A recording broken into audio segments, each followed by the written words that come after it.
அப்போஸ்தலனாகிய யாக்கோபு எழுதின பொதுவான நிருபம் 5ஆம் அதிகாரம். யாக்கோபு எழுதின பொதுவான நிருபம் 5ஆம் அதிகாரம். இதுவரை 6 வசனங்களை நம்ம பார்த்துக்கிறோம். 6 வசனங்களை நாம் பார்த்துருக்கிறோம். இப்போ 7 முதல் 9 வரை, 7 முதல் 9 வரை அடுத்த பகுதி. இந்த பகுதிக்கு நாம எப்படி தலைப்பு கொடுக்கலாம் என்றால், பொறுமையாய் இருக்கும்படி உற்சாகப்படுத்துதல். பொறுமையாய் இருக்கும்படி விசுவாசிகளை யாக்கோபு உற்சாகப்படுத்துகிறார். சபையிலே பலவிதமான பிரச்சனைகள் இருக்கலாம், போராட்டங்கள் இருக்கலாம், ஒருவருக்கு ஒருவர் எதிராக பேசலாம். பணக்காரர்களுக்கு ஒரு நிலை, ஏழைகளுக்கு ஒரு நிலை, படித்தவர்களுக்கு ஒரு நிலை, படிக்காதவர்களுக்கு நிலை, இப்படியெல்லாம் இருக்கலாம். பாகுபாடு வித்தியாசங்கள்லாம் இருக்கலாம். இதனால் பல பிரச்சனை வருது, பல போராட்டம் வருது. அப்ப யாக்கோபு இந்த பகுதியில் என்ன கூறுகிறார் என்றால், நீங்க பொறுமையா இருங்கப்பா, நியாய தீர்ப்பு நீங்க செய்ய வேண்டாம். நியாய தீர்ப்பு கொடுக்கிறவர் யாரு? கர்த்தர் இருக்காரு, அவர் பார்த்துக்கிறார். பொறுமை இருங்க அப்படின்னு சொல்றார். இப்ப 7வது வசனத்தை வாசிக்கலாம், எல்லாரும் சேர்ந்து வாசிக்கலாம். இப்படி இருக்க சகோதரரே, கர்த்தர் வருமளவும் நீடிய பொறுமையாய் இருங்கள். இதோ பயிரிடுகிறவன் பூமியின் நற்பலனை அடைய வேண்டும் என்று முன்மாறியும் பின்மாறியும் வருமளவும் நீடிய பொறுமையோட காத்திருக்கிறான். பொறுமையோடு இருந்து உங்கள் இருதயங்களை சிறப்படுத்துங்கள், கர்த்தரின் வருகை சமீபமாய் இருக்கிறதே. சகோதரரே, நீங்கள் நியாயந்தீர்க்கப்படாதபடிக்கு ஒருவருக்கொருவர் விரோதமாய் முறையிடாதிருங்கள். இதோ நியாயாதிபதி வாசற்படியில் நிற்கிறார். நல்ல அருமையான ஒரு பகுதி. சுருக்கமாகத்தான் நம்ம பார்க்க போறோம், தெளிவா நம்ம பார்க்க போறோம். இப்படி இருக்க சகோதரரே, இப்படி இருக்க என்று சொல்லும் போது, இதுக்கு முந்தின பகுதியில் அவர் என்ன சொன்னாரு ஞாபகம் இருக்கா? ஐஸ்வர்யவான்களுக்கான அறிவுரை. ஐஸ்வர்யவான்களுக்கான அறிவுரையும் கொடுத்தாரு, எச்சரிக்கையும் கொடுத்தாரு. பணக்காரரா இருக்கியா, உனக்கு ஒரு அறிவுரை இருக்குது, அறிவுரையோட எச்சரிக்கையும் இருக்குப்பா, ரெண்டையும் கொடுத்தாரு.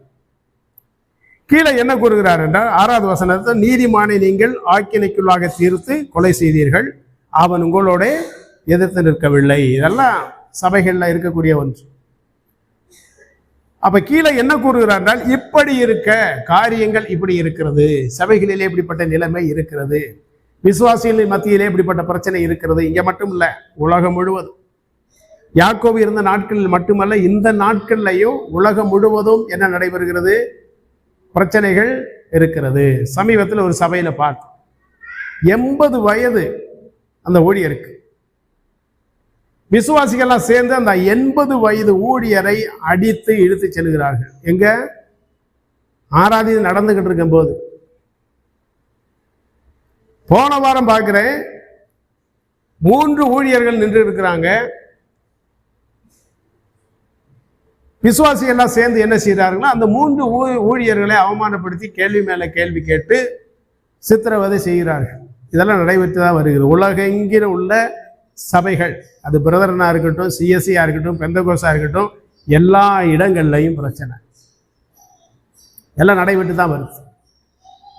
ஆனா இங்க யாக்கோபு என்ன கூறுகிறார் என்றால், கர்த்தர் வருமளவும் நீடிய பொறுமையாயிருங்கள். ஆராதனைக்கும் எதுக்கு வாரோம்? கர்த்தரை ஆராதிக்க வாரோம், கர்த்தரை தொழுது கொள்ள வாரோம். அப்ப கர்த்தரை தொழுது கொள்ள வேண்டும் என்கிற நோக்கம் மட்டும்தான் நமக்கு இருக்கணும். எப்படியாவது என் மூலம் கர்த்தருடைய நாமம் மகிமைப்படணும். முடிஞ்சா வீட்டுக்கு போயிடணும்.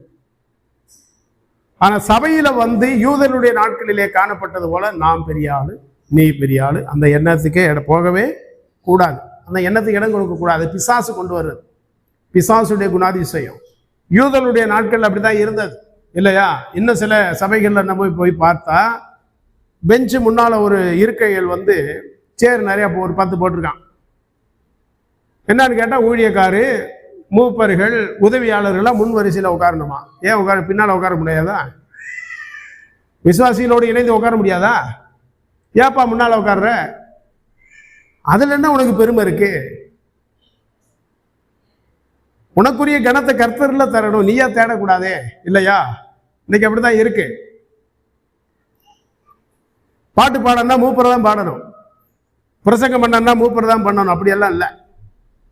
கர்த்தருடைய கிருபையை பெற்ற யாராக இருந்தாலும் தேவனுடைய வார்த்தையை அதான் உண்மையாக இருந்தார், கர்த்தருக்குள் உண்மையாக இருந்தார், அவருடைய ஊழியத்திலே ஈடுபட்டார், கர்த்தருடைய காரியங்களிலே விருப்பத்தோட வாஞ்சையோட இருந்தால் தேவனுடைய வார்த்தைகளை பகிர்ந்து கொள்வதில் தவறே இல்லை. அப்ப இந்த இடத்துல யாக்கோபு கூறுகிறார், கர்த்தர் வரும் அளவும் நீடிய பொறுமையா இருங்கள். பொறுமையோட இருங்க. பொறுமை இல்லாத பட்சத்தில் அங்க என்ன நடக்கும்? சண்டை. அப்படித்தானே நடந்துகிட்டு இருக்கு இல்லையா? அவருக்கு தான் முதலிடமா, அப்ப எனக்கு முதலிடம் இல்லையா? நம்ம சபை ஆரம்பித்த புதுசுல என்ன நடந்ததுன்னு நமக்கு தெரியும். பாட்டு பாடணுமா, நான் தான் பாடணும். 10 பாடல் எடுத்தாலும் அந்த 10 பாடலையும் முத பாடுறது யாருன்னு நமக்கு தெரியும். ஸ்தோத்திரம் பண்ண சொன்னாலும் எழும்பி முத பண்றது யாருன்னு நமக்கு தெரியும். அது எவ்வளவு நேரம் பண்ணுவாங்கன்னு நமக்கு தெரியும். வீம்புக்கு பண்றது வேற யாருக்கு ஒண்ணுமே பண்ண முடியாது. சரியாது சரி அல்ல. கனம் பண்ணுவதில் நம்ம ஒருவருக்கு ஒரு முந்திக் கொள்ளணும். நாம் பெரிய ஆளுன்னு காட்டுறதுல முந்திக் கொள்ள கூடாது. கனம் பண்ணுவதில் என்னை விடயா சத்யா நல்லா பேசுவாரே, சத்யா பேசும். என்னை விட ராசா நல்லா பாடுவாரு, ராசா பாடட்டும். தாவீது பிரதர் நல்லா தியானம் சொல்லுவாரு, அவர் சொல்லட்டும். ஒருவருக்கொருவர் நம்ம கனம் பண்ணக்கூடியவர்களாக இருக்கணும். நாம் தான் பெரிய ஆள், எனக்கு தான் எல்லாம் தெரியும், அந்த எண்ணம் வந்தா அங்க பிரச்சனை வந்துடும். நீடிய பொறுமையாயிருங்கள். இதோ பயிரிடுகிறவன் பூமியின் நற்பலனை அடைய வேண்டும் என்று முன்மாறியும் பின்மாறியும் வரும் அளவும் நீடிய பொறுமையோட காத்திருக்கிறான். ஒரு விவசாயிய ஒரு ஒப்பிட்டு இங்க யாக்கோபு கூறுகிறார். யாக்கோபு இந்த விவசாயத்தை பத்தி, அந்த நாட்களிலே இஸ்ரேலிலே காணப்பட்ட விவசாயத்தை பத்தி நன்றாக அதை குறித்து நல்ல அறிவோடு இருந்திருக்கிறார். அந்த அறிவோடு இருந்தபடினால அந்த உதாரணத்தை சொல்றாரு. பயிரிடுகிறவன் பூமியின் நற்பலனை அடைய வேண்டும் என்று ஒருவன் பயிரிடுகிறான் என்றால் எதற்காக பயிரிடுறான்? ஒரு லாபம் கிடைக்கணும், ஒரு வருமானம் வரணும், அதுதானே பயிரிடுறான். பயிரிடும் போது அங்க என்ன நடைபெறுகிறது? முன்மாறியும் பின்மாறியும் வருமளவும் நீடிய பொறுமையோட காத்திருக்கிறான். விதைக்கும் போது ஒரு மழை பெஞ்ச உடனே அப்படி விதைக்கிறான். அடுத்தது விளையிறதுக்கும் என்ன செய்யணும்? மழை தேவை. விளையிறதுக்கும் மழை தேவை. அப்ப பொறுமையோட அவன் காத்திருக்கிறான். சபையில இருக்கிற நீங்களும் நானும் நம்முடைய நற்காரியங்களை, தேவன் நமக்கு தந்த கிருபைகளை சபையிலே நம்ம விதைத்துக் கொண்டிருக்கிறோம். ஊழியத்திலே விதைத்துக் கொண்டிருக்கிறோம். பணத்தை கொடுக்கிறோம், காணிக்கையை கொடுக்கிறோம். சபையிலே நமக்கு அர்ப்பணிப்பு இருக்கு, சபைக்காக உழைக்கிறோம். இதெல்லாம் செய்யும் போது 1 கொரிந்தியர் 3:6 பவுல் சொன்னார் இல்லையா, நான் அட்டேன், அப்பல்லோ நீர் பாய்ச்சினான், கர்த்தரோ விளைய செய்தார். தேவனே அதை விளைய செய்கிறார் இல்லையா? அவ தேவனுக்காக நீங்களும் நானும் படுகிற பிரயாசங்களுக்கான பிரதிபலன் எங்க இருந்து வரும்? தேவனிடத்திலிருந்து வரணும். என்னை கனப்படுத்த வேண்டுமானால் யார் கனப்படுத்தணும்? நானா கட் அவுட் எல்லாம் வச்சு போட்டோ எடுத்து அப்படியே போட்டு பிரதர் சாலமோன் பேசுகிறார் அப்படின்னு நானே வைக்கக்கூடாது. இன்னைக்கு அப்படித்தான் நடந்துகிட்டு இருக்கு இல்லையா? என் பேரு பிரஸ்தாவம் இருக்கணும். நான் ஊழியக்காரனா, நான் பெரிய ஆளு, நான் எல்லாத்தையும் பேச மாட்டேன். நான் யார்ட்டையும் பேசணும்னா என்கிட்ட அப்பாயின்மெண்ட் வாங்கிட்டு வந்தா தான் நான் பேசுவேன். இதுக்கு பேர் தான் திமிரு அப்படின்றது. இதுக்கு பேர் கிருபல்ல, இதுக்கு பேரு திமிரு. நான் ஊழியக்காரன், உன்னை அதுக்காக ஊழியக்காரன் வச்சிருக்கிறாரு கர்த்தர். சபையிலே சேவை செய்யும்படி, ஊழிய செய்யும்படி வைத்திருக்கிறார். இயேசு கிறிஸ்து சொன்னார் சீசர்களை பார்த்து, உங்களில் முதன்மையாய் இருக்க விரும்புகிறவன் பிறனுக்கு வேலைக்காரனாய் இருக்க கடவன். எப்படி இருக்கணுமா? வேலைக்காரனாரு. ஆளுக்கு சேர் எடுத்து நீ போட்டா குறைஞ்சு போயிருவியா? விளக்குமாறு எடுத்து சபையை கூட்டி விட்டா நீ குறைஞ்சு போயிருவியா? ஊழியக்காரர் செய்யக்கூடாதா? ஒரு மூப்பர் செய்யக்கூடாதா? விசுவாசி தான் செய்யணுமா? நான் அப்படியே நின்றுகிட்டு இருப்பேன். அதுக்காகத்தான் ஆண்டவர் அழைத்தாரா? உனக்கு வரக்கூடிய மேன்மை மதிப்பு யாரால வரணும்? கர்த்தரால வரணும். கர்த்தரால வராம நீ மதிப்பை தேடுனா சபையில பிரச்சனைகள், போராட்டங்கள் வரத்தான் செய்யும். அப்போ நமக்கான பிரதிபலன் எங்கிருந்து வரணும்? தேவனிடத்திலிருந்து வரணும். பிலிப்பியர் 4:5 சீக்கிரம் வாசிக்கலாம். பிலிப்பியர் 4:5. உங்கள் சாந்த குணம் எல்லா மனுஷருக்கும் தெரிந்திருப்பதாக கர்த்தர் சமீபமாய் இருக்கிறார். அப்ப உங்களுடைய சாந்த குணம் எல்லாருக்கும் தெரிந்திருப்பதாக. அப்ப சபையில நமக்கு ரொம்ப முக்கியம் எது? பொறுமை. பொறுமையை தொடர்ந்து வருகிற சாந்தம். அமைதியோட இருந்தோம்னா நல்லது இல்லையா? சரி, இப்ப அந்த 8வது வசனத்தை வாசிக்கலாம். நேரெல்லாம் அப்படினாலும் சீக்கிரம் போலாம். யாக்கோபு 5ஆம் அதிகாரம் 8ஆம் வசனம். நீங்களும் நீடிய பொறுமையோடு இருந்து. 7ஆம் வசனத்துல என்ன சொன்னாரு? பொறுமையா இருக்க சொன்னார் இல்லையா? அப்ப மறுபடியும் 8வது வசனத்திலும் நீங்களும் நீடிய பொறுமையோடு இருந்து என்று சொல்ல காரணம் என்ன? வலியுறுத்துகிறார். ஒரு காரியத்தை இருமுறை சொன்னால் வலியுறுத்துறாரு. பொறுமை உங்களுக்கு ரொம்ப தேவைப்பா. சபையில பொறுமை தேவை. என் ஊழியத்துல நிறைய இழப்புகள், நிறைய தோல்விகள் எனக்கு வந்தது. காரணம் என்ன தெரியுமா? பொறுமை இல்லை. இப்ப கூட பரவாயில்ல, வந்த புதுதில எல்லாம் ஊழியத்திற்கு வந்த பிறகும் அடிதடி, போலீஸ் ஸ்டேஷன், கோர்ட் எல்லாம் போயிட்டேன். காரணம் என்னன்னா பொறுமை இல்லை. உள்ளதை சொல்றதுல தப்பு இல்லை. இல்லை, ஊழியத்துக்கு வந்த நாள்ல இருந்து இதுவரை நான் நீதிமானாவே இருக்கிறேன் அப்படி சொல்ல முடியாது. ஊழியத்துக்கு வந்த பின்பும் என் வாழ்க்கையில நிறைய தவறுகள் வந்திருக்கு, செய்திருக்கேன். காரணம் என்ன தெரியுமா? பொறுமை இல்லை. எதை சொன்ன உடனே அப்படியே பட்டுன்னு அப்படியே கோபம் வந்து ஏதாவது செய்திருக்கு. விசுவாசிகளுக்கு, ஊழியர்களுக்கு அப்படி இருக்கக்கூடாதுன்னு ஆண்டவர் என்ன செய்தாரு? யாக்கோபு மூலமா சொல்லி வச்சிருக்கிறாரு. அப்ப நீங்களும் நீடிய பொறுமையோடு இருந்து உங்கள் இருதயங்களை ஸ்திரப்படுத்துங்கள், கர்த்தரின் வருகை சமீபமாய் இருக்கிறது. கர்த்தருடைய வருகை சமீபமாய் இருக்கிறது. யாக்கோபின் நாட்களில் வாழ்ந்த யூதர்கள், விசுவாசிகள் என்ன நினைத்தார்கள் என்றால், இயேசு கிறிஸ்து உடனே வந்துருவாரு. இயேசு கிறிஸ்து உடனே வந்து நம்முடைய பாடுகள் இருந்து, உபத்திரவங்கள் இருந்து நமக்கு விடுதலையை தருவார் என்று எதிர்பார்த்தார்கள். இன்னைக்கு நாம கூட அதான் எதிர்பார்க்கிறோம். இந்த உலக சம்பவம் எல்லாம் பார்க்கும் போது சபையில பிரச்சனை, குடும்பத்துல பிரச்சனை, சமுதாயத்துல பிரச்சனை, ஊர்ல பிரச்சனை. சீக்கிரமா ஆண்டவர் வந்துட்டா அதெல்லாம் வேணாம்ப்பா. எதுக்குப்பா அந்த உலகத்துல உட்காந்துக்கிட்டு? நம்ம பாட்டுக்கு அங்க போயிடலாம்ல, ஆண்டவரோட போயிடலாம் நினைக்கிறோமா இல்லையா? பல நேரங்கள் நமக்கு சலிப்பு வருது. இங்க வாழ்ந்த எண்ணத்தை கண்டோம், ஆண்டவரோட போனா நல்லா இருக்கும். பவுல் கூட சொன்னாரு, இந்த சரீரத்தை விட்டு பிரிந்து இயேசுவோடு கூட இருக்க விரும்புகிறேன் அப்படின்னாரு. காரணம் என்ன? பிரச்சனைகள், போராட்டங்கள்.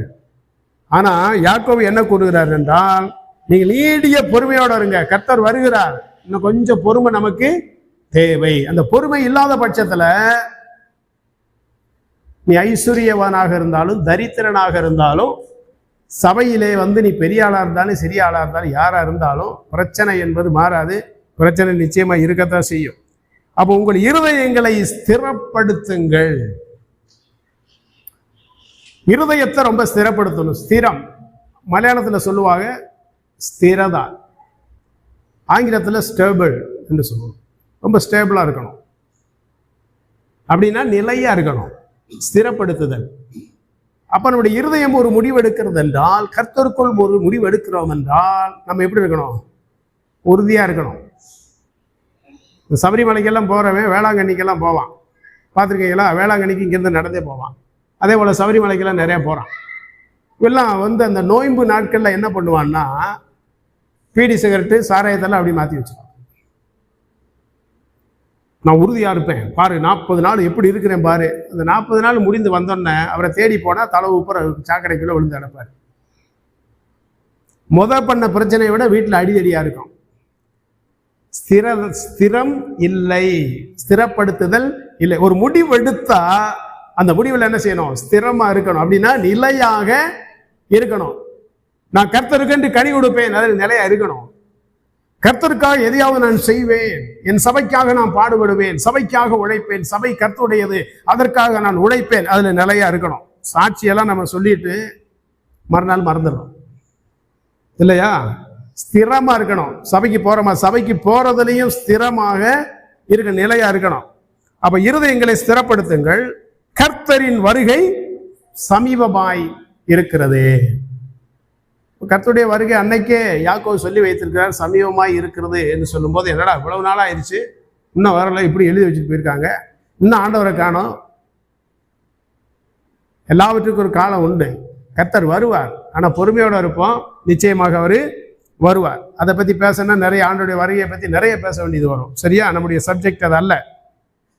9வது வசனம், சகோதரரே நீங்கள் நியாயம் தீர்க்கப்படாதபடிக்கு ஒருவருக்கொருவர் விரோதமாய் முறையிடாதிருங்கள். இதோ நியாயாதிபதி வாசற்படியில் நிற்கிறார். இப்ப நியாயாதிபதி வாசற்படியில் நிற்கிறார் அப்படின்னா அர்த்தம் என்ன? வாசற்படிக்கும் உள்ள வீட்டுக்கும் எவ்வளவு தூரம்? ஒரு கதவு இருக்கு இல்லையா?